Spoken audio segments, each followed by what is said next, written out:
Hey everyone, welcome back to Williamson Ridge Outdoors. Today we are standing out here by our Eastonmade 916 and it's surging up and down a little bit. So as I bring the throttle down towards an idle, then it's surging up and down quite a lot.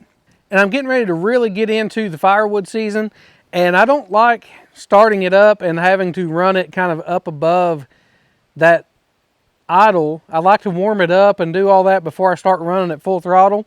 When it's running full throttle, it actually seems to be running pretty smooth, but as you turn it down, it starts that surging back and forth.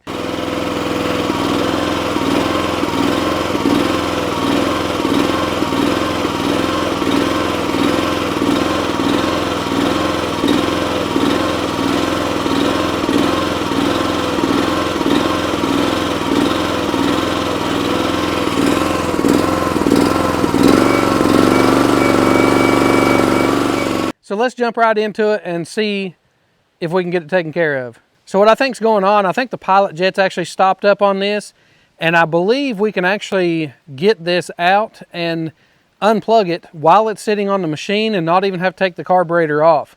So what we've got here is the idle screw, and I'm just going to go ahead and take it completely out.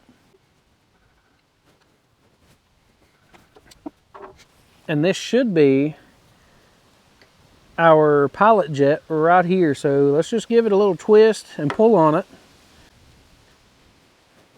That's actually just a cover for it. The pilot jet, I believe, is sitting right there.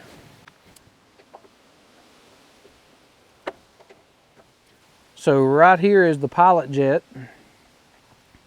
and it does have some debris around it. I don't know if it has anything in it stopping it up, but we're going to find out.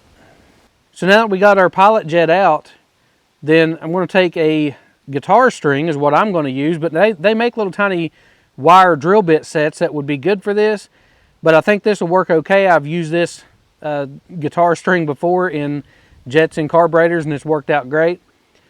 But we're going to just put it in the end of it here, and you can feel if the hole is not clean because there's actually some resistance there, and then I felt it poke through. I don't know if you can see that there or not, but now it goes right through without any problem. So now I'm just going to put the pilot jet back in the same way that it came out.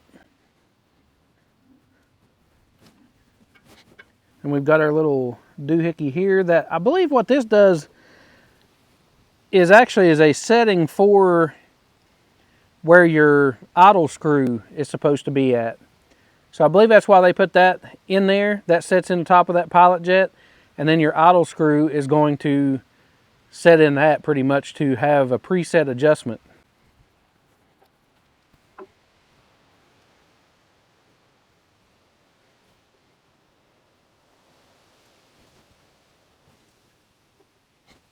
All right, so let's try it out.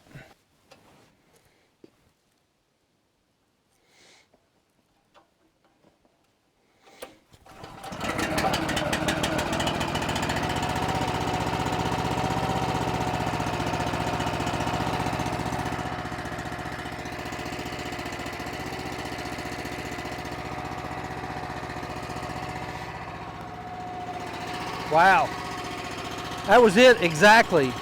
Before I couldn't let it get down even close to this low in the idle, and the choke is all the way off. And before I was having to choke it in order to get it to idle that slow.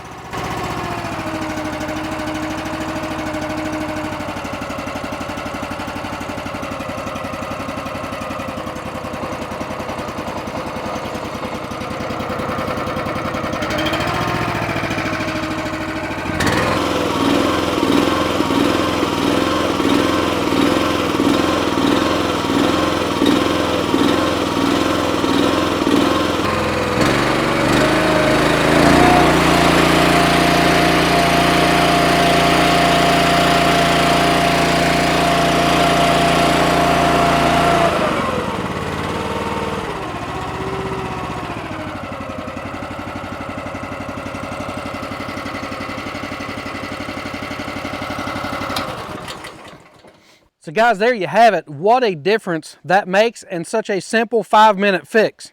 So I'd been running this at the end of last year that way because, you know, I didn't want to get in there, and I was like, man, I don't have to take the carburetor off to try to get this thing fixed, cleaned out, or adjusted or whatever. and ended up having the removable pilot jet in this, so that all we had to do is just take that out, and then there you have it. We just poked a hole through it and made sure it was cleaned out, and it runs just like it did when it was brand new. Couldn't be happier with that result. And I gotta thank Steve at Steve's Small Engine Saloon, because that's actually the YouTube video that I got this from. And what a great help that was, because it kept me from having to pull all this stuff loose and do a bunch of stuff that it didn't need to be done. And all I had to do was pull that out while it was on the machine and just clear it out, and it runs just like new. So thanks again to Steve's Small Engine Saloon, because if it wasn't for people like that putting out that kind of content, then I never would have found this fix, and I would have been taking stuff apart and spending several hours on trying to get it going instead of 5 minutes. So if you enjoyed today's video, I appreciate you hitting that thumbs up button. Make sure to go over and check out Steve's Small Engine Saloon. He's been a big help for me on a lot of other small engine repairs and stuff too. And until next time, keep it outdoors, and we'll see you in the next one.